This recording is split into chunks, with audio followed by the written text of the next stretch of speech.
Happy New Year, everybody. I call the January 20th, 2026 Las Virgenes-Malibu Council of Governments Board meeting to order. Will the Executive Director please call the roll? Marianne Riggins. Here. Alicia Weintraub. Here. Ray Pearl. Here. President Sylvester. Here. Aniko Gold. Not yet. Okay. All right, thank you. Would anyone like to revise the agenda? If not, is there a motion to approve the agenda? Motion to approve. Thank you. Second. Do I have a second? I'll second that.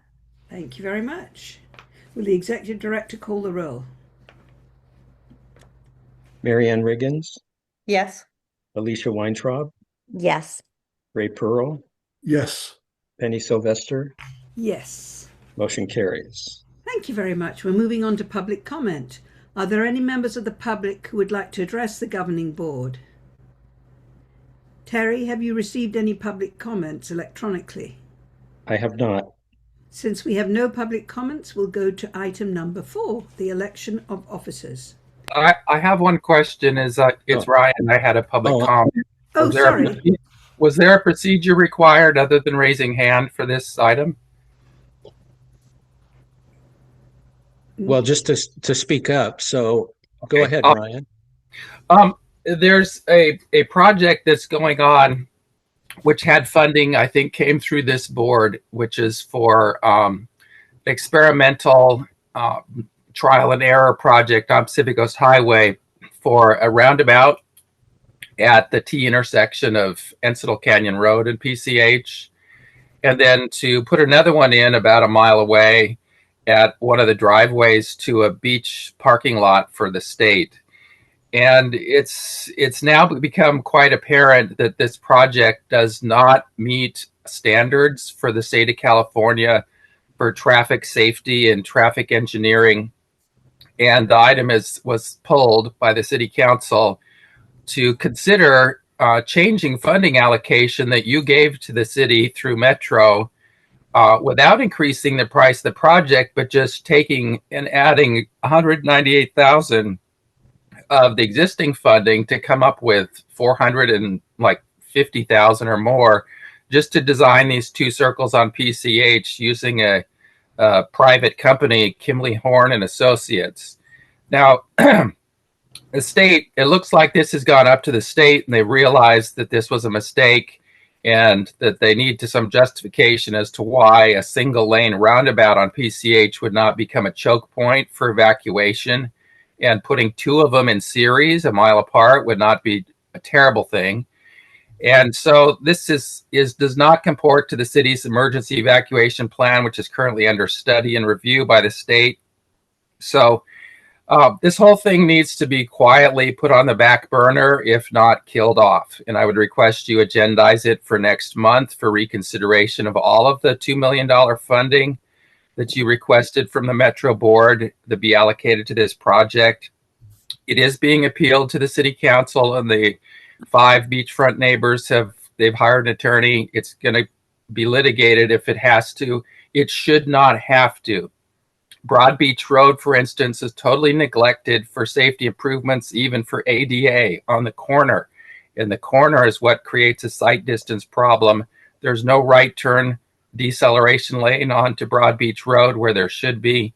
And this whole project eliminates that, although it includes that intersection as an approach to throttle 3 lanes in each direction, including a new bike lane as the 3rd lane, into 1 lane, and to churn them up in this Vitamix of a roundabout, and then spit them out and then going off to the next roundabout. So please agendize that and have the TAC committee review this so it can be quietly canceled. Thank you. Ryan, could I have your full name? It's Ryan Embree, Embree. And my phone number is 456-3600. Please call me. Is that area code 818? It's 310. And I'd be glad to talk to you about this because there's only two people at the city in higher government that were even around when the 14-year-old study, which mentioned this, was considered. That study is so long expired. It does not establish existing conditions, and existing conditions weren't even studied. That's part of the appeal. There were only 2 accidents in 3 years at Encinal Canyon, and the report that they're relying on is not even for Encinal Canyon. It was for this fictitious intersection, 600 to 800 feet west of there, that they were going to create by bulldozing a new road up through the hillside, very, very steep. It'd be like Pirates of the Caribbean. It would be a city road. And so the city should never do something like that and create a hazard. But it was for a different location. And that's the craziness of this whole project, is it appears that some staff members didn't realize that they were reading one thing and should have been looking at a map at a different location for the other, and this thing just grew legs and got out of control. Okay, so I'm real sorry. Ryan, thank you very much for bringing this to our attention. We cannot discuss it, obviously, because it hasn't been agendized, but I will let Terry Dipple look into this, and we will discuss it in the future. The Terry, one Terry, thing do you that, want to say anything? yeah, the one thing that I would say, Ryan, and I respect your position. The way the COG goes about funding projects like this or any city project is the city brings the project forward.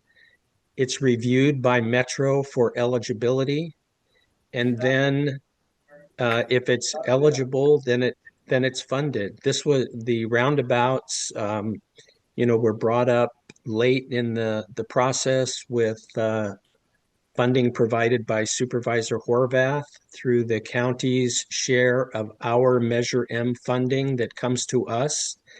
And we rely upon the city staff in Malibu, who we have a great working relationship, and their elected officials to allocate the funding and follow through on that. So this really isn't a issue with the COG. This is an issue with between you and the city, I guess, because the COG approved the allocation for Malibu to fund those, to construct those projects, and so that's really, we're a pass-through agency on that for the funding allocation. I don't know if Ryan's even on anymore. Yes, he is. Yeah, Oh, I am on. All I right. appreciate that very much. Thank you. And I'll pursue it with Metro. I see Karen Swift is here. This process bypassed the normal processes of the city. It was a quick do something. What do we do for the 4 deaths that occurred 15 miles away?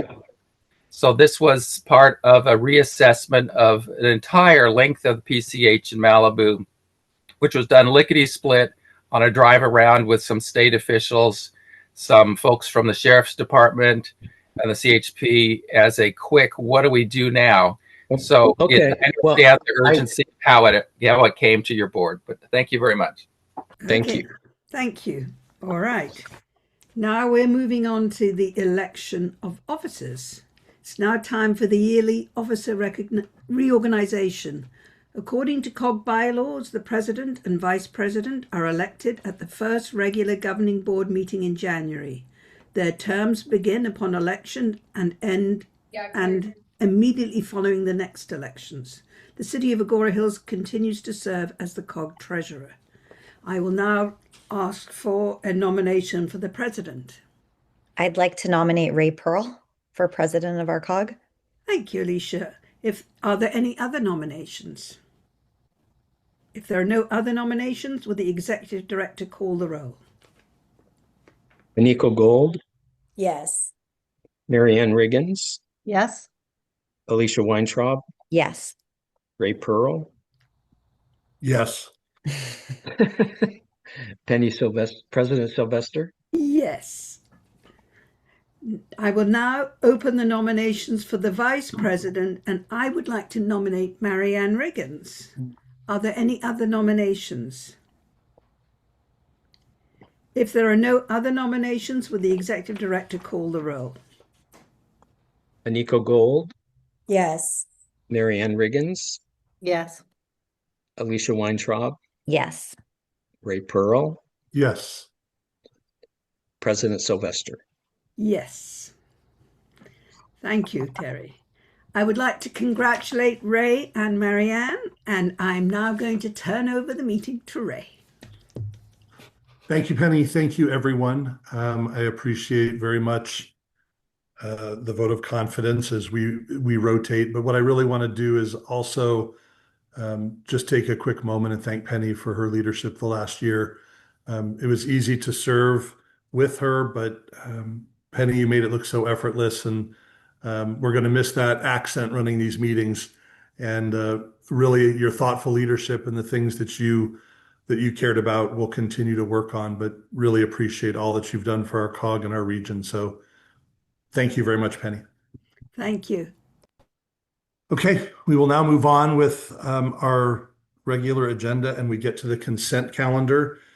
Consent calendar items will be approved in one motion unless there is an item that anyone would like to remove from the consent calendar. Seeing none, can I please get a motion to approve the consent calendar? So moved. I'll second that. Moved and seconded. Executive Director, can you please call the roll? Aniko Gold, Aye. Marianne Riggins, Yes. Alicia Weintraub, Yes. Penny Sylvester, Yes. President Pearl. Yes, that passes 5-0. Informational items. The first item is the Executive Director's report. Terry. Yeah, I have a few things to highlight in my report. The first one is that on the Regional Smart Cities Fiber Project, that's on the agenda for an action item to award the bid. So I will kind of hold off on that. But I do want to say that it was brought to my attention this morning, like an 11th hour, that an internet service provider in our area was claiming that the South Bay COG's fiber project, that they were having big trouble with it, and that, you know, they were opposed to what the COG was doing. And so I quickly, because I mean, I meet with my COG colleagues, as you know, I meet with them monthly and talk with them more frequently than that. And I had not heard anything about this. So I spoke with Jackie Backrack, the executive director of South Bay Cities COG, and Jackie indicated their fiber system is operating perfectly. The only problem that they're having, they're now regretting that the ISP that they selected to operate and maintain the system is pushing back on expanding the system.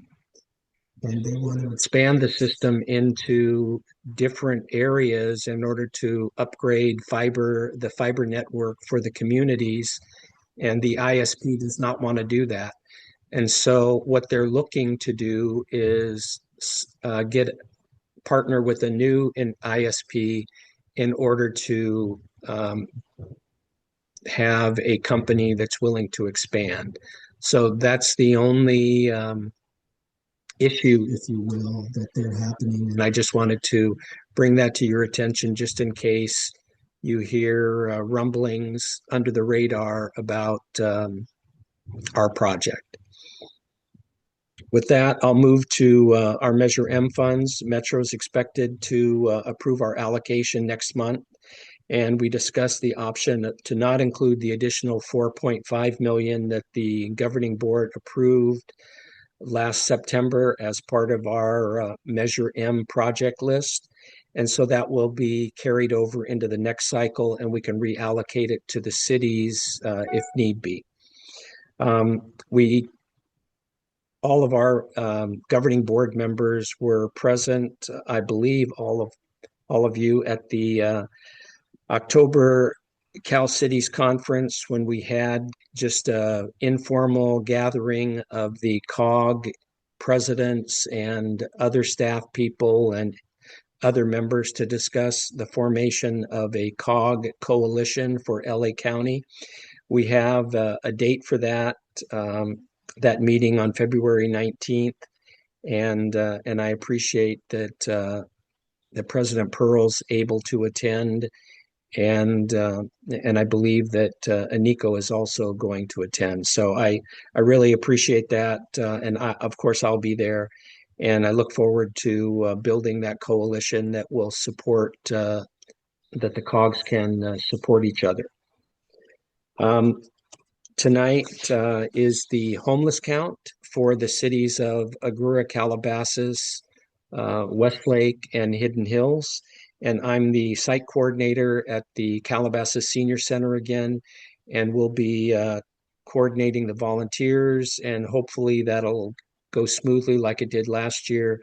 I appreciate the working partnership with Michael McConville from Calabasas, just a great partner in helping me put that together. So I want to just recognize him and thank him. And if anybody wants to stop by, feel free.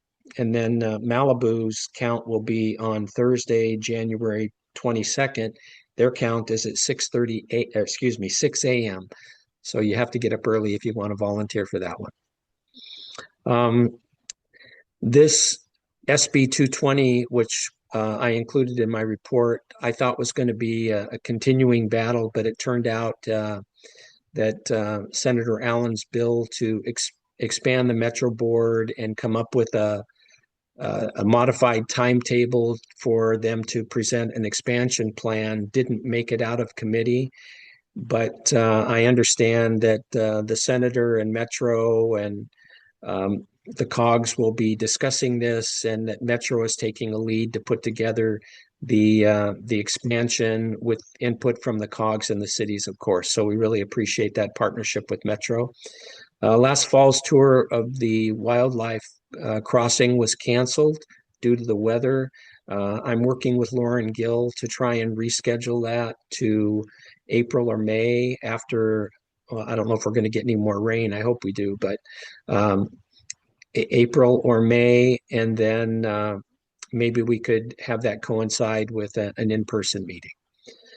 And then just touch base on a couple things real quickly. The Wildlife Solutions Coalition followed up with me, and they, if you recall, they made a presentation back in October to ask the COG and the COG cities to join their effort. And so I'm just keeping that on my report to see if that goes anyplace, and if it doesn't, I won't bug you anymore about it. And lastly, the COGS Homeless Working Group met last month. One item of discussion, if you'll recall, that in our homeless grant budget, we included funding for a clinician that could assist Gabriel on emergency or as needed when there's kind of a critical need for somebody, a third party, to be involved. Unfortunately, TPC, the people concerned, has not been able to hire a clinician yet. So we're exploring other options. Fortunately, we haven't had the need for that person, but we are exploring other options, and I will keep the board updated as we move forward with that. That concludes my report. I'll be happy to answer any questions. I see Marianne. Marianne? I just want to mention LA County Libraries. They are adding social workers into certain library locations, and I believe Malibu is one of those locations. So I'm not sure if that can assist with anything, but I think we need to make sure that Gabriel and the whole team is connected with the LA County Library program, so that we're working as one unit. So maybe that can help supplement some of the personnel we're not able to staff at this particular time. Thank you. I'll discuss that with Gabriel offline and the committee. Thank you. Any other questions for Terry? Okay. Next item on the agenda are updates from our cities, and we will start with Nate and Agoura Hills. Good morning, honorable board members, and hopefully you've all had a great start to your new year. A couple things going on in our community. We are working on a fully inclusive play area in one of our parks, Morrison Park, that is underway, and it's a community really driven project. So it's been an exciting one and a fun one to try to work through.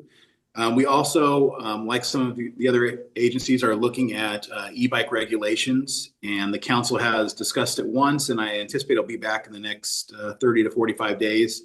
So we'll be looking to have some further enforcement on that and working with the sheriff's department. And then we have coming up the Ladyface Mountain Film Festival. Just to let everybody know, that's coming up at the end of February, so we have a little time. February 26th through March 1st, and our community services staff and cultural arts committee has been working quite a bit on that. And the final thing I'll touch on is the council did discuss the Wildfire Solutions Coalition at their last meeting. Staff was asked to come back with some further information, so we'll bring that back probably I believe in February at some time. So I'll share further results as we move forward with that. And Penny, is there anything else that I forgot you'd like to add? No, nothing. I think you've covered it. Mayor Wolf, anything? No, nothing. Thank you, Nate. Thank you, Nate. Moving on to Calabasas, I don't see Kindon, but I do see Scott. Would you like to give Calabasas update? Sure. Thank you. Happy Tuesday, everyone. It's an honor to join this group. Just two quick updates. As part of our fiscal outlook, the city is contemplating adding a sales tax measure to this November ballot. To date, we've commenced with a survey that took place in November, and we've also continued on with our community outreach efforts. And we're going to have a second tracking survey take place in probably April or May, and that will then arm the city council with enough information to vote whether or not to put it on they'll vote in June to put it on the November ballot and proceed there. So, but one footnote is that 57% of all of our sales tax that's generated comes from non-residents. So quite the statistic, so it's not such a heavy burden upon our own residents. The second item, we have an exciting ESCO project. We're advancing our energy and solar project as part of our ongoing sustainability efforts. And that will be carried out by Willdan Energy Solutions. They'll serve as a contractor responsible for developing and installing that infrastructure. So we anticipate that coming before our council with the actual scope of work probably in the next few months. So very excited to have that solar installed at our city facilities. And that concludes my update, unless Councilmember Weintraub has anything to add. Nope, you've got it covered. Thanks, Scott. Thank you. Thank you, Scott. Moving on to Hidden Hills, Gloria. Good morning and Happy New Year to everybody. Just two quick announcements. The City of Hidden Hills has recently hired a new building and safety and engineering firm. Charles Abbott, unfortunately, was unable to fill positions as their staff retired. And so that triggered staff to go out and set out a RFP process. In that process, we chose and council approved at the last council meeting, Transtech Engineering. So I will be introducing the team to Terry soon, and then to all the other cities so that we can continue working without any hiccups. Dirk, who is our current engineer, will stay on call. So he's going to help us with that transition as well. And then we're also moving forward with our AI library concept. That contract is coming. The draft is finalized and will be taken to the city council at the February meeting. That concludes my announcements, unless Councilmember Gold, you have anything else? No, I just wanted to say a couple of things about Scott's report, since probably that 57% maybe comes from Hidden Hills. Can we vote on this in November?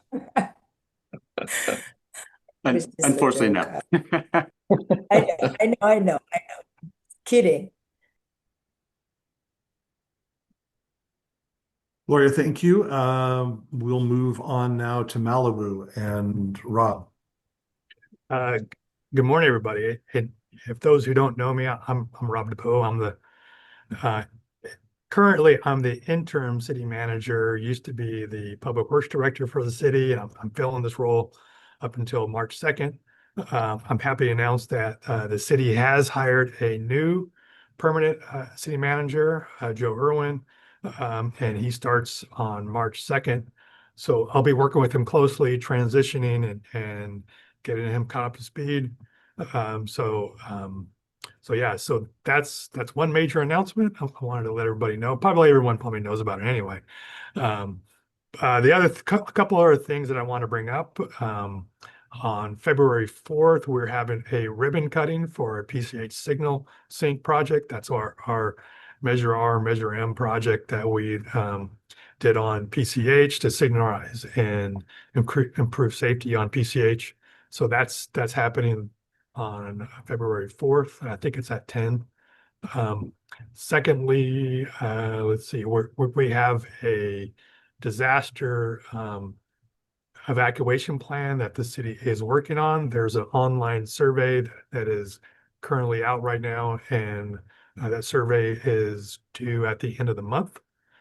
And lastly, our city is still kind of working towards rebuilding and getting all these property owners back into their home. I want to give a little bit of update on some figures.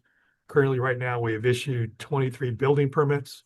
We have 47 in a building plan check, and 148 are in that have been approved in our planning department. So that's a major push from the city, and I'll make sure I got everything that Mayor Riggins. Is anything I missed? No, I think you've got that. We're just looking forward to a lot more building permits to be issued over the next few months for those fire rebuilds. So Yep. again, if you have any residents in your communities that have relocated from the fires, if you could just encourage them to please contact our rebuild center so we can make sure that they know everything we have available to help them get back into their homes. Very good. Thank you, Rob and Marianne. Next up is Rob DeGoes, City of Westlake Village. Yeah, good morning, everyone. Good to see you all, and congratulations, Councilmember Pearl, on being appointed as president of the COG. First, we began the year, Kelly Honig and I, Councilmember Honig and I, and Staff Member Caleb Mott went to the Contract Cities Association legislative tour in Sacramento for a few days. It's the second time I've gone to that. It was really interesting and pretty intimate group, no more than about 100 people. Get a chance to meet with a lot of legislators in Sacramento. So appreciated beginning the year that way with Kelly. We had our first council meeting last week on the 12th, and of note, a couple of things. We began with a study session with all of our HOA presidents. We have 20 HOA presidents. They all came, and the focus was on our 2035 strategic plan. And really great to hear from all of them and their input. We also approved Juneteenth as a public holiday for the city of Westlake Village. I know the state and county has done that, but the council also approved that.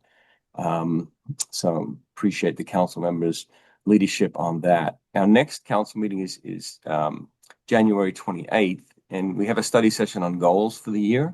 We do that every year, second meeting in January. It's always really an important session for the council to consider priorities and projects and things that'll get extra emphasis for the year ahead. So we look forward to that and look forward to sharing that with all of you as well. And love to hear what goals you all have for 2026 as well. And then lastly, of note, we have Westlake Village Restaurant Week coming up. It's a new program that we're starting. It's February 9th through 15th. And we're working with all our local restaurants and cafes for special promotions for that particular week. So you can see more information on our website about that. But more importantly, during that week, February 9th through 15th, come to Westlake Village, come have breakfast, lunch, or dinner. I'd love to see you here. And that's all I have to report. So Ray or Kelly has something to add. Nothing from Kelly. No, I'm good. Thank you, Rob. Okay, next item on the agenda, public safety legislative and agency partner updates. And our first one is LA County Sheriff's Department, and I will turn it over to Captain Carr. Good morning, everybody. Happy New Year. Glad to see everybody on our first meeting of the year. So I'll start off by just quickly recapping 2025 for our department. We know we started with devastation and fires and ended with the prospect of floods, but instead we actually got much needed rain. So we're very grateful for that. To go over the crime stats for last year, I'll just very quickly, Agoura Hills, you were down 1%, Calabasas down 17%, Malibu down 40%, Hidden Hills down 40%, Westlake Village down 17%. Our unincorporated area was down 9% for an overall average of down 21% for the Lost Hills jurisdiction. Just a couple of very key points here is, our residential burglaries were down 17% year over year, and vehicle theft from vehicles was down 54%. Robberies were down 25%. So a lot of the key hot topic crimes were down as well. We did a reorganization last year of our detective bureau. They're working more in teams, such as, burglaries are working as a team and as well as some other crimes, and that has proven to be very effective. Some wins, we've caught burglars that victimized burglary teams that victimized Agoura Hills, Calabasas, Westlake Village, and Hidden Hills. So they served numerous location warrants, search warrants, cell phone warrants. Especially in the latter half of the year, they really ramped up their investigation efforts. And like I said, it is definitely proven effective. So we'll continue our combination of new technologies as well as our tried and true practices and police work to continue working hard for our cities. Last year, too, this was the first year in a long time we could report that there were no fatals on Pacific Coast Highway last year. While in Malibu, there was one fatal off of Canaan Road. Pacific Coast Highway was traffic fatality free. And we're going to continue our partnership with our CHP partners, and we're going to continue our ramped up enforcement. I know there's been several different opinions and public comments on it, but really enforcement is what is effective on Pacific Coast Highway, and that's what we're going to continue to do. And to continue to keep Malibu residents safe on Pacific Coast Highway as well as our visitors. We're going to continue our operations in the canyons. Last year, we caught street racers, all kinds of people in our canyons. So those efforts are going to continue this year as well. And of course, our partnerships with the cities, our Topanga Council, Fire, California Highway Patrol, those relationships are near and dear to us, and we continue to want to keep those in really good shape and improve upon them. So starting this year so far, just some good news on a couple of fronts. The Crumble Cookie burglar that victimized both Calabasas and Westlake Village Crumble Cookies location was caught last week and is in jail and being held on a probation violation. And in Malibu, if you saw in the news, we had deputies who rescued two people from a paragliding accident into the ocean. So they're going to be being put in for our Valor Award for our department. Also, on good news too, is we gained a net of 6 deputies overall in our staffing, which is a 20% reduction in our vacancies. And I look forward to visiting all the councils in the near future and reconnecting with everybody in this new year. So, any questions for me? Alicia. Thank you so much. And thank you so much, Captain. I have a question for you. When there's like a situation at a high profile center, like for example, the Commons, and people start reporting about it and it spins on social media and all over the media. Hello? Oh, wait. You're good. Sorry. I don't know what happened. It goes all over the media and social media, and people are looking for a comment from the sheriff. What happens in that situation? So, if there's something specific, definitely. But for instance, I would say, in the for instance, when we had that murder suspect that was Right. nearby in that area, and that went all over social media, and all kinds of rumors went out. When we become aware of it, it's incumbent on us to try to address it and just kind of speak the truth to everybody about what's going on. So sometimes things, especially on the Nextdoor app and different things like that, they kind of get out of control with the rumor mill. And at that point, sometimes it's material for me to even come and address the council publicly, just to give some information and context regarding what occurred. So, when we're aware of it, it is incumbent on us to correct the record and make sure that the truth is what's being portrayed, and to be as transparent as possible. Okay, that's great. We can follow up then about the situation at the Commons with the woman that was claimed that robbed at gunpoint with the gun in her mouth, and that KTLA ran a story about it. So I just wanted to. Yeah. So yeah, and then on those things, I try to I was in contact with the city, Right. and keep our partnership good. So yes, we can definitely follow up on that. If you have any questions on that, I'd be happy to answer them. Thank you so much. Really appreciate everything you guys are doing. You're welcome. Any other questions for Captain Carr? Okay, thank you, sir. Appreciate all you do for us. I don't see anybody here from LA County Fire, so why don't we move to Supervisor Horvath's office and Daniel. Daniel. Good morning, everyone. Daniel Vicente, Supervisor Lindsay Horvath's office. Happy New Year to everyone. I believe the last time we met, we had not officially opened our new Calabasas office, but we are open. We're located just right across the street from the Lost Hills Sheriff Station in Suite 260. Our address can be found on our website, but we're just directly across the street, and we're right next to the County One Stop Center. So you're welcome. Anyone here is welcome to stop by, say hello. We're really happy to be there. Really happy to still be in Calabasas, albeit a little closer to Agoura Hills now.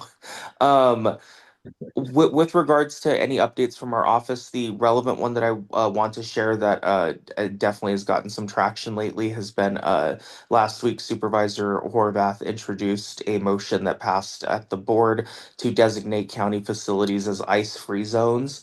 Um, this essentially prevents ICE from setting up staging locations at county-owned facilities. While there's definitely been some back and forth that we have noticed on social media from folks within the administration, let me say that this did go through county council. The county does have a right to do this, contrary to what people have been saying, and there is a precedent that has been set at the Supreme Court for this motion. So, so ICE agents may not set up staging locations at county facilities. We have noticed right after this motion that there were two county employees that were, I guess, harassed by ICE agents after this. So it is something that we are concerned about, and we're keeping our eyes on. I will continue to update you guys regarding anything relating to that. I will say that the San Fernando Valley, which pretty much is entirely within our district, has been one of the one of the most targeted areas. It actually has been the most targeted area in the country for immigration enforcement operations. So we are concerned about that. We have been in touch with local agencies on the ground, as well as community groups that are working to support members of our communities who are uh, uh, living this reality every day that we remain concerned about. Um, And I do want to thank all of the folks here who joined our community ricing picnic that we had in Malibu. We thought it was a fantastic event. It was great to see everyone out there. It was definitely a little windy, but totally uplifting event. A lot of people came out for that. A lot of free food, and it was just a really great day to uh, commemorate those who we lost in the fire and have more of an uplifting event after the past year. I am happy to take any questions if anyone has any, but if not, thank you so much and Happy New Year, everyone. Thank you, Daniel. Any questions? All right, moving on to California Highway Patrol Officer Sturgis. Good morning, everyone. So I'm going to start with our crash report for November and December of last year. So for November of 2025, there were a total of 19 reported crashes on US 101 between Los Angeles city limits and Ventura County line on US 101. There were no reported crashes on Pacific Coast Highway in areas under CHP jurisdiction. 10 of the total crashes were property damage only, and 9 of the crashes had injuries.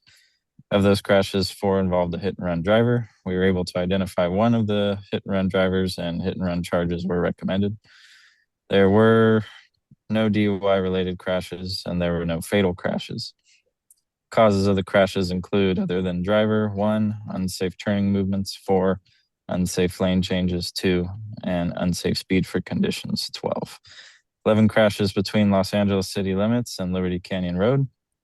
5 crashes between Liberty Canyon Road and Lindero Canyon Road, 3 crashes between Lindero Canyon Road and Ventura County line, and 0 crashes between LA city limits and Malibu city limits, and 0 between Malibu city limits and Ventura County line. As that compares to November 2024, there were a total of 20 reported crashes on US 101 between Los Angeles city limits and Ventura County line on US 101. There were 2 reported crashes on Pacific Coast Highway in areas under CHP jurisdiction. 18 of the total crashes were property damage only. 4 of the crashes had injuries, and there were no fatal crashes. 3 of the crashes involved a hit-and-run driver. None of the drivers were positively identified. There was 1 DUI-related crash. Causes of the crashes include driving under the influence, 1, unsafe turning movements, 7, unsafe lane changes, 3, unsafe speed for conditions, 5, unknown causes, 4, and other than driver, 2.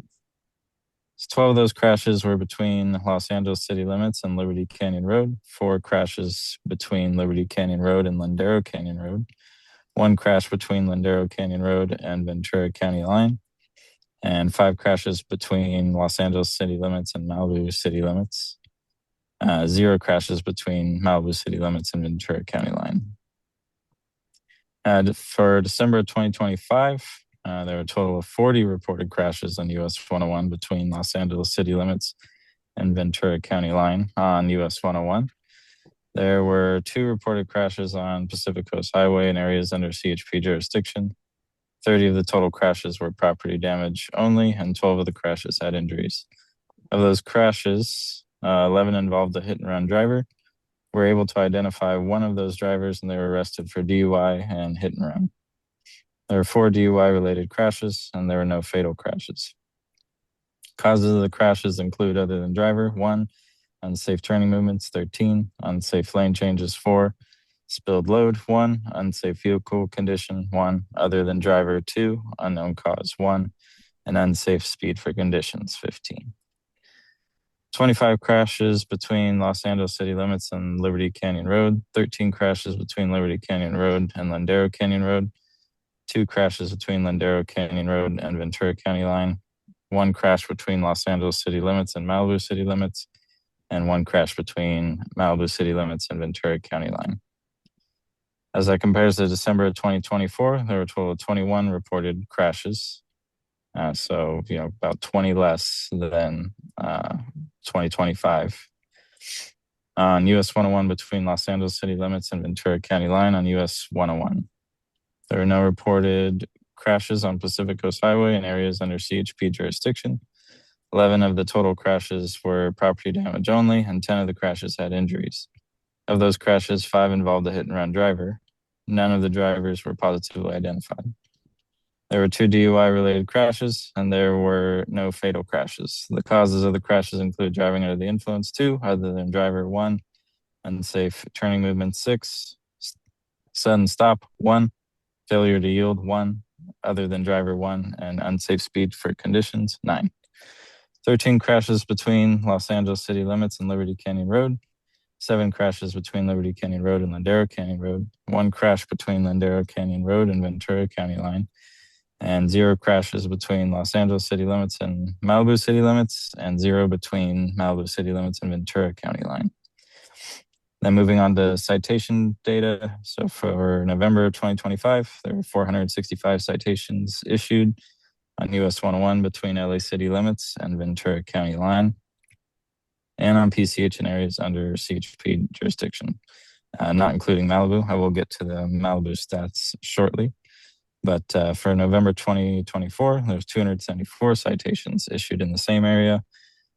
December 2025, 384 citations in that area. And then 2024 in December was 305 citations issued in that area. Let me pull this up. Malibu stats. Let's see here. So this is current up until January 19th. So, and this goes from October of 2023 to January 18th. This is our overall stats for the Malibu Enforcement Task Force. So for speeding, 100 miles per hour or less, they have 2,669 citations. For 101 miles per hour or more, they have 11 citations. 7 for reckless driving, 82 for unsafe lane changes or turning movements, 38 for falling too closely, 800 for distracted driving, 444 for other PCFs, so other crash factors, 457 for seatbelt or restraint violations, 1,617 for equipment violations, 355 verbal warnings, 21 vehicles were stored or impounded, and there have been 11 non-DUI arrests and 9 DUI arrests. So overall total for written citations is 6,125. And other than that, I have nothing further to report. Thank you very much for that report. Any questions at all? Okay, I don't see the League of Cities on, so any other updates from our legislative staff or partners? Anybody wish to speak? Yes, good morning and happy New Year, everybody. This is Nick Ferries from Senator Allen's office. Sorry, I realized that wasn't in my name there. But I have a brief update for the COG this morning. So since we last met, our office held our toy drive, which was very successful over at Santa Monica Place. So we collected upwards of 500 toys and donated them all over Senate District 24. And very happy to see that event be a big success. On the legislative side, I have less to update on as the session has kind of just gotten up and running. We first reconvened on January 5th, and so we're working to formulate our bill package right now. A couple interesting new committee assignments for the senator include being the chair of the Energy Committee now, as well as being reinstated as a part of the Environmental Quality Committee. So the deadline to introduce bills is February 20th. So we will work to make sure our bill package is finalized before that date, and I will get you more details on what that looks like as that develops. I will say that our bill package will be kind of around insurability in high fire severity zones, both making sure insurance is affordable and available for everybody, among other things. But that is one of the key pieces that we're working on. And then finally, I'd like to mention that our high school internship application is now open. Um, so the deadline to apply is February 8th. This is for any high schooler who lives and goes to school in the district um, between ninth and 12th grade. The program will run this semester from March 2nd to May 18th. So if you know any qualified high schoolers who would be interested in working in a legislative office, I will put the link in the chat for them to apply. And that is all from my office, unless anybody has any questions. Thank you. Any questions for Nick? Very good. Thank you, Nick. Karen. Thank you so much. Good morning, everybody. Karen Swift, LA Metro. Just an item of note for you all. Some of you have been following the Sepulveda Transit Corridor project for many years. It's been an item of interest for this COG in particular because of the impacts of Z traffic, right? Those folks who cut through the canyons, jog over to PCH to try to get to the west side. So wanted to make sure you all know that the Metro Board of Directors will consider the staff recommendation for the locally preferred alternative this Thursday. It's modified alternative 5, which is an underground heavy rail line between the Van Nuys Metrolink station and the E line or Expo line at Sepulveda Station that will connect our G line, formerly known as the Orange Line, to some of you, to the UCLA and then on to the D line or Purple line. So anyway, lots of big things. It was a unanimous vote last week at committee. Supervisor Horvath made compelling comments. So if you like to watch that kind of thing, you can go back and watch the committee recording, but we're expecting lots of people here and just wanted to make sure you knew that was happening. Thank you. Thank you, Karen. Stephanie. Good morning, everyone. I apologize I cannot be on video today, but so just wanted to remind folks, I know that in this last week or so, we have had a bit of wind and there would be some chatter about will there be any kind of outages? And I want to remind folks that PSPS and wildfire mitigation such as Fast Curve are only in place when the climate is in that situation. Luckily, we did get a good amount of measured rain, so we are out of all PSPS and wildfire mitigations currently, and anticipate to be so through the summer. So we usually PSPS mitigations come into place around June, July, and we are in that setting through November. So just wanted to let you know you don't have to worry about that. Also, I can send around to the cities some information. You know, in come January 1st, we did reduce rates for energy rates. So that is a reduction that folks are seeing in their bills, and I can share more information about that. And just appreciate being a part of the COG. So thank you all for your updates. Thank you, Stephanie, for that. Seeing no further updates, we will move on to our action items. We have 2 action items today. And the first one is the Los Angeles County Affordable Housing Solutions Agency MOU, and I invite our executive director to present the item. Thank you. If you'll recall back 4 years ago, Governor Newsom signed SB 679, which was the LA County Regional Housing Finance Act, establishing an agency for affordable housing through enhanced funding and technical support. Then in November 24, county voters passed Measure A, enacting a half-cent sales tax to fund homeless solutions and affordable housing.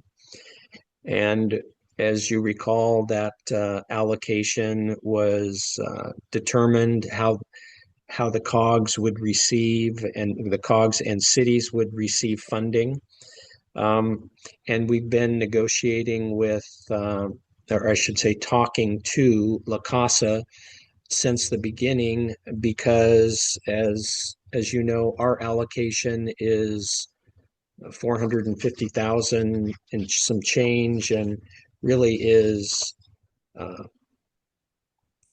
not, I mean, that's a lot of money, don't get me wrong, but for affordable housing and renter assistance, it's not a lot of money. And if the COG were to retain a consultant to stand up a renter assistance program, we would probably spend at least 30 or 40% of that allocation for the consultant, and then that would be even less that would be available for the eligible residents who may be applying for renter assistance or some other eligible program. So the path that we've been going down, or that I've been going down with the constant update to the governing board, is that La Casa is expected to have their county-wide website up and running by July 1st, and our funding would be part of their network that they would be allocating, and only residents from our COG cities would be eligible to tap into the funds that are available through La Casa to the COG. So in other words, somebody from the city of LA wouldn't be eligible to or wouldn't be able to get any of our funds, only the cities. And that's something that in having further discussions with La Casa that we will be doing between now and this summer. We were talking about if we need a full MOU or just a more simplified letter of understanding. And so I kind of think we're going down the road with just a more simplified letter. But I did want to bring that background to your attention while we approve this. And this is just the overarching MOU with La Casa that just says the COG is an eligible jurisdiction and that they would be funding us on an annual basis. And then any other side efforts like the partnership with them on the website, that would be done with a separate document. But I'm happy to answer any question. I know that that's kind of a long way of saying that we're not going to spend the money, or we're not going to pass out the money. We're going to have La Casa do it. Happy to answer any questions. Any questions for Terry?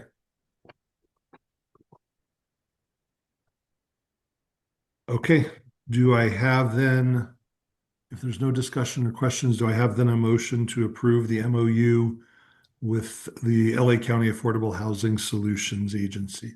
Penny Sylvester so moves. I'll second that. The motion and a second. I'll have the executive director call the roll, please.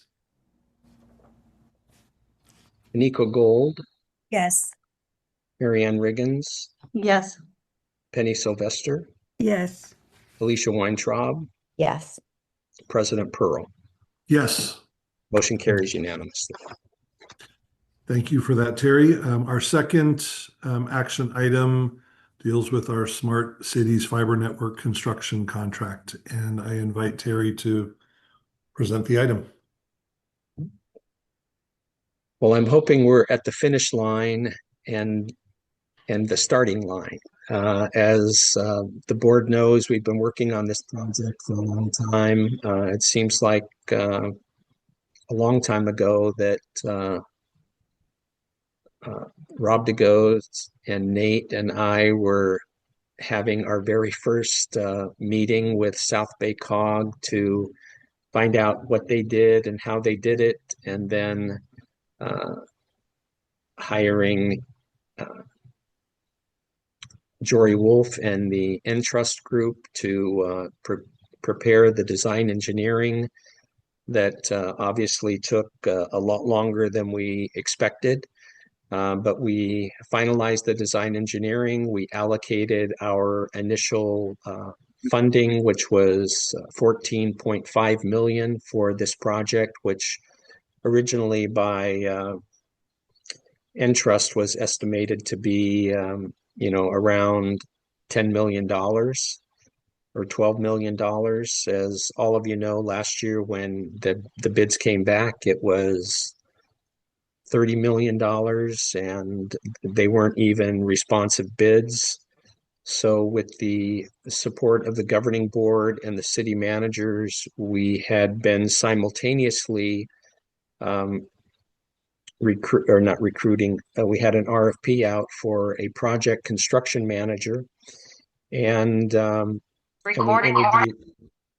we interviewed 6 firms, and the firm that was recommended was led by Jonathan Smith from Accenture. And as a result of the COG having to not really start from square one, but redo our bid package, when we retained Jonathan on a short-term contract to get us out to bid again and to look at the new bids. Fortunately, last late October, we did that. The bids came in. We received 3 bids. Unfortunately, the low bidder we worked with for over a month, they did not submit a bond for a bid bond. And that was a requirement. And as a result of their inability to obtain a bid bond, they wanted us to split the project into 2 or 3 smaller projects in order to facilitate their bonding capacity. Anyway,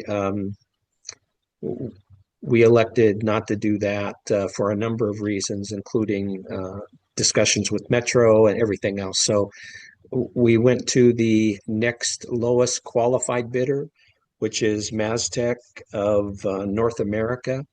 And Mastech's bid was 13 million and some change, and it's within the original allocation that the COG budgeted for the project.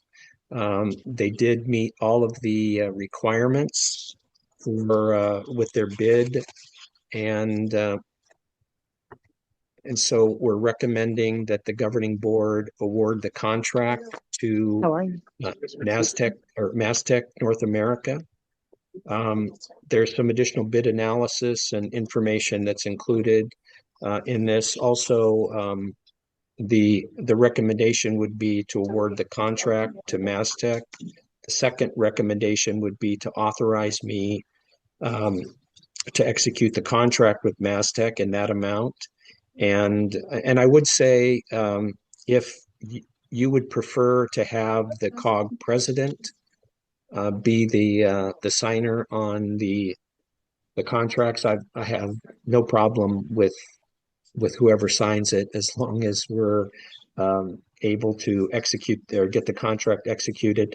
And then lastly, to authorize the execution of the professional services contract with Jonathan's firm, Accenture,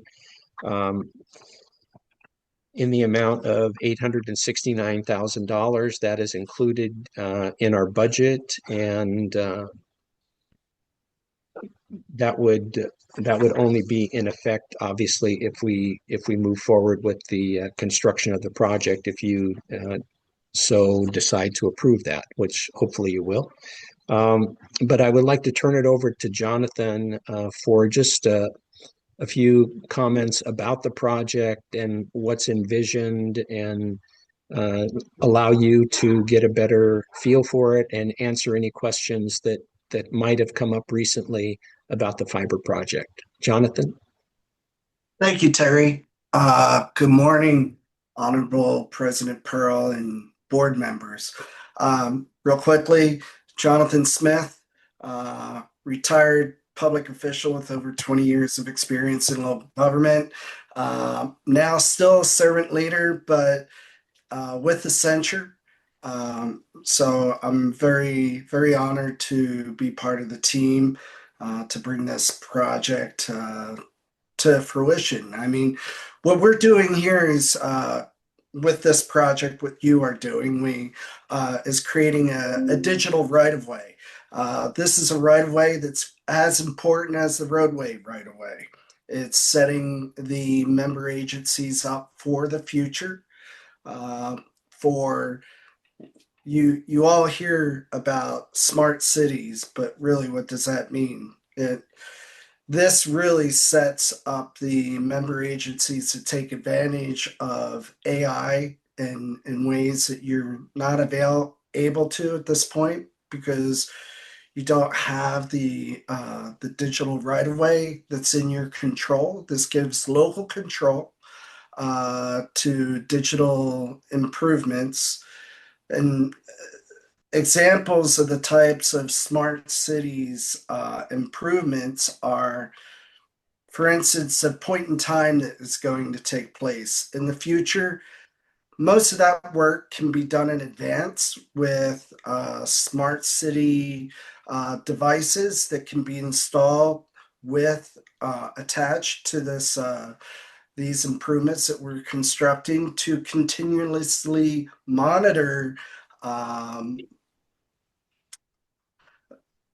the point in time objectives, provide information to everyone, and be prepared when they go out to do that work. It can also 24/7 monitoring of the member agencies for wind advisories. And this will also provide smarter traffic and mobility for all the member agencies by reducing traffic congestion through this in a regional way. It will also improve public safety and emergency responses during emergencies, such as what was experienced by most of the member agencies in last January. And I'm just really excited to be able to help deliver this important project and set up the future for all the member agencies to take advantage of AI and serve the community in ways that will only foster growth and support of our residents and businesses. So I can answer any questions that you have and concerns. I'm aware of the South Bay COG and their challenges, as well as some other agencies. We've been doing this type of work for other agencies over the last 3 years. So we have a lot of lessons learned. We have a lot of relationships that we've developed, such as MasTech. We know them very well. We have already talked to their A team, and we're going to be sure that we do have the A team on this to construct this project quickly and efficiently and within budget.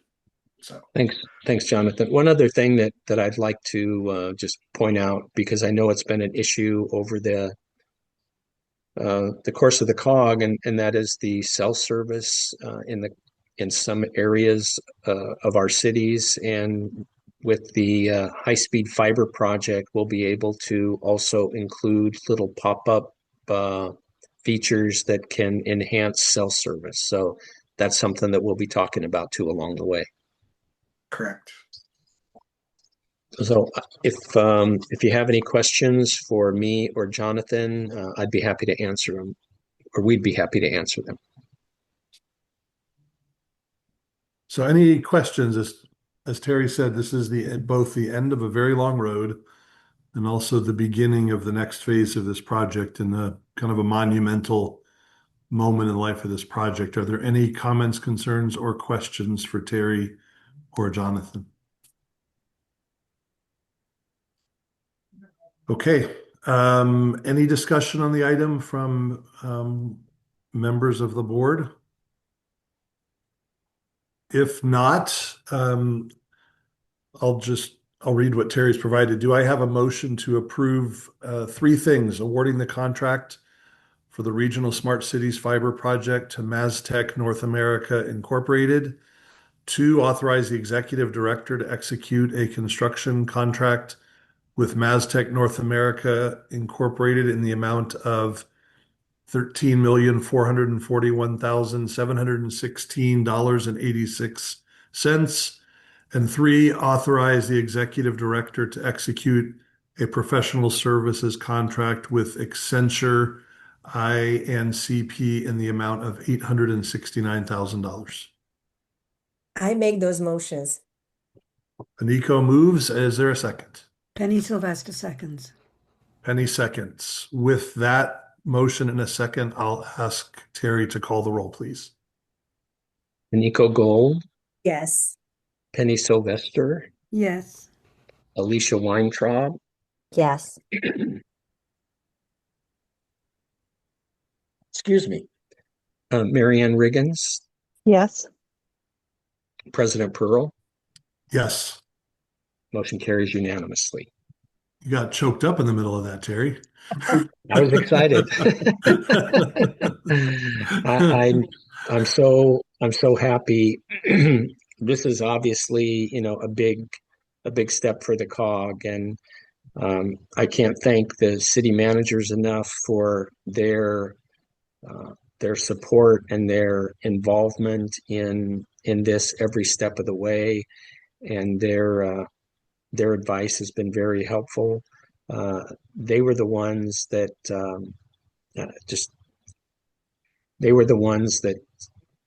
felt strongest about hiring Jonathan and Accenture.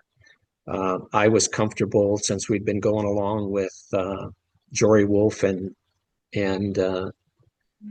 his firm, but I couldn't be happier that with the selection that the city managers recommended and the working relationship that I've developed with Jonathan over the last 7 or so months. And so I feel very confident.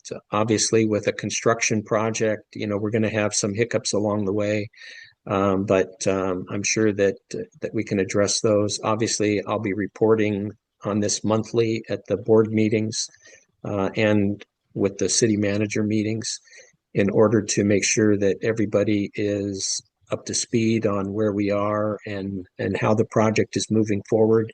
And in the meantime, the city managers and I will continue to interview internet service providers that can come in and operate and maintain and expand the system.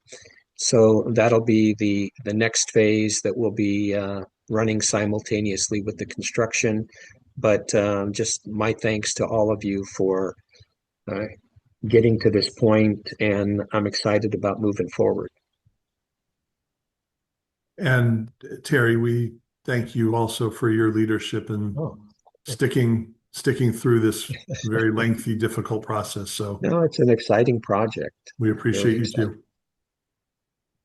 Thank you. Okay. Are there any comments, any general comments or requests for future agenda items? I would just like to give an update on Zone 0. Please, Penny. Recently, the LA City Council voted to adopt the least restrictive measures that were recommended by the Board of Forestry Committee. The Board of Forestry Committee hasn't met since December. I believe they're going to be meeting in March with the next round. But this is a very strong statement from the City of Los Angeles, and it means that for vegetation, they will allow well-maintained vegetation within the first 5 feet. Now, whether the Board of Forestry overrules that, we have yet to see, but it is a hopeful sign. So I'm keeping my fingers crossed. Thank you for that, Penny. Any other comments? Okay. Future meeting dates. The TAC will meet on Wednesday, February 4th, and the next meeting of the governing board will be Tuesday, February 17th. Both of those meetings will be virtual and will begin at 8:30 in the morning. And if there is no further business, this meeting is adjourned. Thank you all very much. Thank you.